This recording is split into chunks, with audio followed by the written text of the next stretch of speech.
Assalomu alaykum qarindoshlar, qanday ahvolinglar? Men Amerikadan doktor Mehmet deyman. Men bugun sizlarga shu uyqu to'g'risida azroq leksiya so'zlab bermoqchi. Hammanglarning diqqat qilib anglashinglarni umid qilaman. Uyqu kundalik turmushimizdagi eng muhim, eng huzurli faoliyatlarning biri bo'lib, u hayotimizning 3dan 1ni egallaydi. Uyquning yaxshi bo'lish bo'lmasligi bizning kundalik faoliyatlarimizga bevosita ta'sir ko'rsatib qolmasdan, balki salomatligimiz bilanmi zich munosabatlik. Uyqumiz yaxshi bo'lmasa, bizning ruhiy kayfiyatimiz tuvan bo'ladi. Uyg'onish, xizmat unimiga ta'sir yetadi. Hatto mashina haydaganda mugdab qilib qatnash vaqasi sodir bo'lishi o'zimizning va boshqalarning hayotiga tahdid elib kelishimiz mumkin. Biz nima uchun uxlaymiz? Uyqu bizga nisbatan barliq normal faoliyatlarimizni butunlay to'xtatib orom olish demak bo'lsa-mu, biroq badanimizga, bo'libmi mingimizga nisbatan uyqu demak badanning bir xil fiziologiyalik faoliyat jarayonidan yana bir xil o'xshamagan fiziologiyalik faoliyat jarayoniga o'tish demakdir. Uxlashning foydasi va ahamiyati. Uxlash yolg'iz bir xil orom olish jarayoni bo'lib qolmasdan, balki eng muhimi kunduzligidan farqli bir xizmat jarayoniga kirishdir. Biz uxlaganda badanimizdagi har qaysi a'zolar, bo'libmi mingimiz uzluksiz xizmat o'tashni davomlashtirdi. Biz uxlaganda mingimiz biz kunduzligi ko'rgan shaylarni, o'rgangan bilimlarni ratlab, qayta tartibga silib, ularni xotirlaydi. Esimizda saqlash uchun asos soladi. Agar biz yetarlik uxlamagan vaqtida yoki yaxshi uxlayolmagan vaqtida biz kunduzligi o'rgangan narsani mingimiz yaxshi ratlab chiqolmaydi va shuning bilan u esimizda yaxshi qolmaydi. Kunlarning o'tishi bilan u esimizdan chiqib ketadi. Har qancha ko'p bir narsalar o'rgansakmi, u esimizda qolmaydi. Shunga uxlash orqali oldingi kunisi o'rgangan bilimlarni qaytadan ratlab chiqib, uni xotirimizda yaxshi tutishda bu uyquning sifati nihoyatda muhim rol o'ynaydi. O'sib yetilayotgan bolalarning o'sib yetilishiga yordam beradigan hormon dal bolalar uxlaganda ajratib chiqarildi. O'sib yetilayotgan bolalar yetarlik uxlamasa, o'sib yetilishiga yordam beradigan hormonlar yetarlik ishlab chiqarilmay, bolalarning sog'lom o'sib yetilishiga ta'sir ko'rsatadi. O'sib yetilayotgan bolalar va cho'nglarning badanida zaxmiga uchirganda hujayra va to'qilmalar dal biz uxlagan mezgilda remont qilinib asliga keladi. Agar biz yaxshi uxlamasak, yetarlik uxlamasak yoki uyqumizning sifati yaxshi bo'lmasa, u vaqtida badanda bo'lgan zaxmlarningki asliga kelishimi keyniga kechikadi, uzunga so'rildi yoki bu zaxmlar to'plashib badanda texmi cho'ng ig'ir zaxmlarni paydo qiladi. Badanimizning kasallikka taqobil turish kuchiga, ya'ni immunitet kuchiga yordam beradigan hormonlar biz uxlaganda ajratib chiqarildi. Badanning energiya ishlatilishini kontrol qiladigan hormonlarmi dal biz uxlaganda ishlab chiqarildi. Qiniq uxlaganda yurakning so'qishi, nafas olish ostlaydi. Qon besimi tuvallaydi. Yurakning xizmat yuki tuvallab, yurak yaxshi orom oladi. Demak, bizningki uxlashimiz yolg'izla bir uxlash, orom olish jarayoni bo'lmasdan, balki immunitet kuchimizni kuchaytiradigan, yurakning xizmat yukini tuvaltadigan, salomatligimizga kafolat qiladigan nihoyat yaxshi bir jarayondir.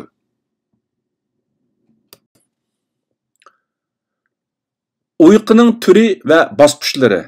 Garchi biz uxlagan vaqtida uyqumizni har xil turlarga va bosqichlarga bo'lib uxlamasaqmi, biroq bu uyquni tadqiq qilishda uyquning turi va bosqichlari alohida ahamiyatga ega. Uyquni uxlagan vaqtimizdagi ko'zimizning harakatiga asosan ko'z tiz harakat qilmaydigan uyqu va ko'z tiz harakat qiladigan uyqu deb ikkiga ayirish mumkin. Ko'z tiz harakat qiladigan uyqu degan vaqtimizda buni inglizchada REM ya'ni REM deb ataydigan bo'lib, normalda odam uxlab 90 minutdan keyin ondan bu bosqichdagi uyquga kirdi. Bu xildagi uyquning vaqti dastlabda qisqa bo'ladi. Keyingi yarim kechida tadrijiy uzrab boradi. Ko'z harakati tiz bo'ladi. Nafas, yurakning so'qishi va qon besimi qalayimqonlashadi. Put-qo'l muskullari vaqtliq palaj holatga kirdi. Tush ko'rish, bo'labmek qabohatlik tush ko'rish, qarib esish degandeklar hammasi mush xildagi uyqu mezgilida bo'ladi. Shunga bizningki mush put-qo'limiz palaj holatga kirganligi uchun agar biz bu qabohatlik tushgan vaqtidami put-qo'limiz bog'lanib qolgandek his qilamiz. Endi ko'z tiz harakat qilmaydigan uyquga kelsak, buni inglizchada non-REM deb ataydigan bo'lib, bu uyqu odatda 3 bosqichga bo'linadi. Birinchi bosqich uyqu yengil uyqu, oson uyg'onadigan muskullar uyqular bo'lib, muskullar bo'shaydi, ko'z harakati osti bo'ladi, ya'ni alohida tiz harakat qilmaydi. Ikkinchi bosqichdagi uyqu ko'z harakati butunlay to'xtaydi. Miya do'lqinlari osta, ba'zida uncha-muncha tiz miya do'lqinlari bo'ladi. Uchinchi bosqichdagi uyquda bo'lsa, ig'ir uyqu va yoki qiynoq uyqu bo'lib, odam uyquga kirib uzunga bormay bu bosqichga kiradi. Ko'pinchisi oldingi yarim kechida bo'ladi. Asosan uyg'onmaydi. Cho'ng miya do'lqinlari bo'ladi. Yurak va nafas osti bo'ladi, muskullar bo'shaydi.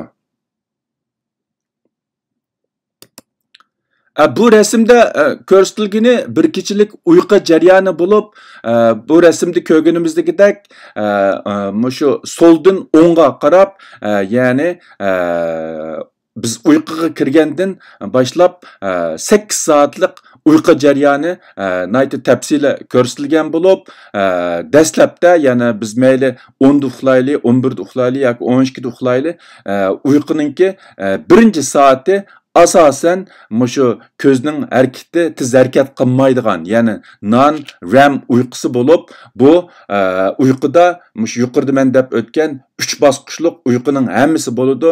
Bu uyqu biroz qiynoq, ya'ni ig'ir uyqu bo'ladi. Ya'ni bir kechadagi uyquning ichida eng sifatli uyqu shu dastlabki uyquga kirgandagi, rasmiy uyquga kirgandagi 3 soat mezgilida, ya'ni 4 soat mezgilida bo'ladi.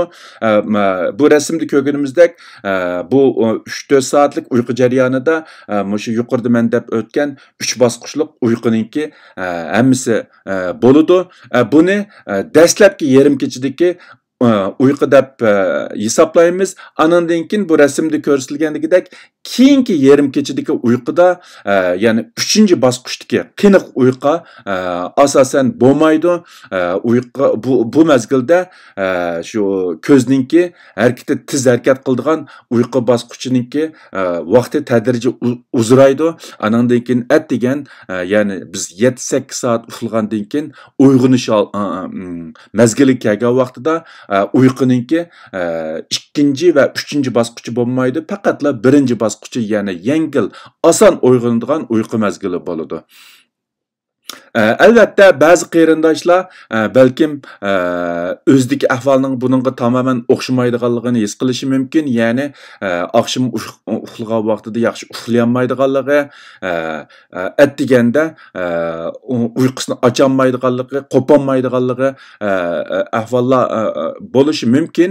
Bu uyqudagi ba'zi binormal insizlik. Men keyingi leksiyalarimda bu jihatda to'xtalaman. Men bu yerda deganim faqatla normal uyqu, ya'ni uyqusini yaxshi bo'lgan insonlarning uyqusi.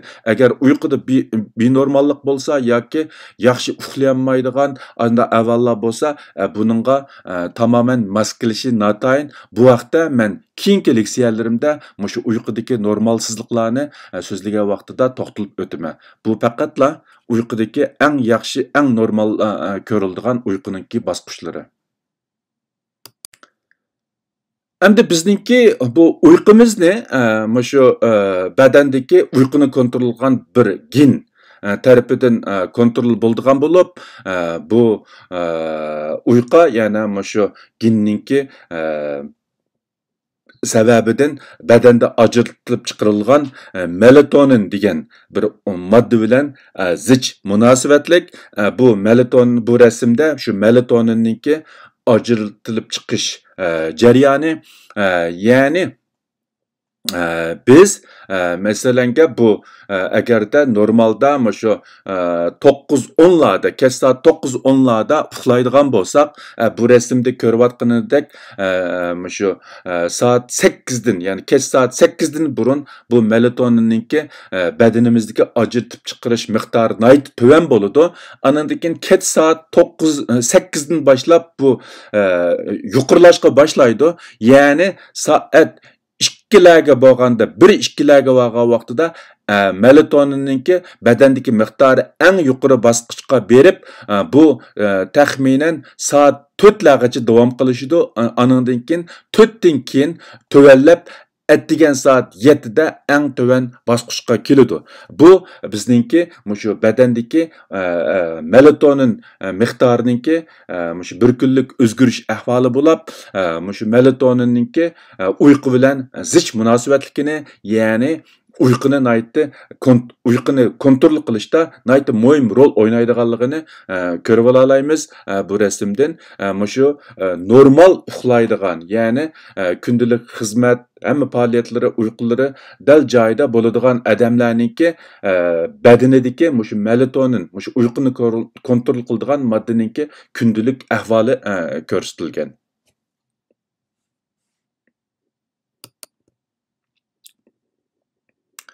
Davomli kecha-kunduz almashib ishlaydiganlarda, uyqu vaqti qalaymaqan kishilarda va yoki 5 soatdan ortiq vaqt farqi bor rayonlarga ko'p safarga chiqadiganlarda melatonin ishlab chiqarish qalaymaqanlashidi va shu sababdan uyqumi qalaymaqanlashib ketadi. Undan boshqa bizning immun sistemamiz ishlab chiqargan cytokinase deb atalgan bir xil moddami bizning uxlashimizga ma'lum ta'sir ko'rsatadi. Cytokinase bizning immun sistemamizning ba'zi yuqumlanish va ost xarakterlik yallig'lanish bilan kurash qilishga yordam beradi va bizning uxlashimizni keltirib chiqaradi.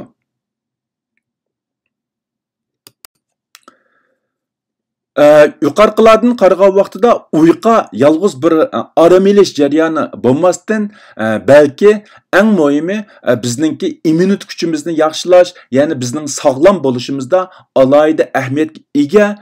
Shunga mushu hozirgi vabo tarqalayotgan bu mezgilda men bu to'g'risida qarindoshlarga ba'zi tushuncha berishni, ya'ni uyquninki yolg'izla bir uxlash emas, balki bizning sog'lom yashashimizda nihoyat muhim ekanligini ta'kidlash uchun bu leksiyani so'zlab o'tdim. Hammanglarningki diqqat berib anglaganinglarga ko'pdan ko'p rahmat. Ko'rishguncha omon bo'linglar. Xayr xo'sh.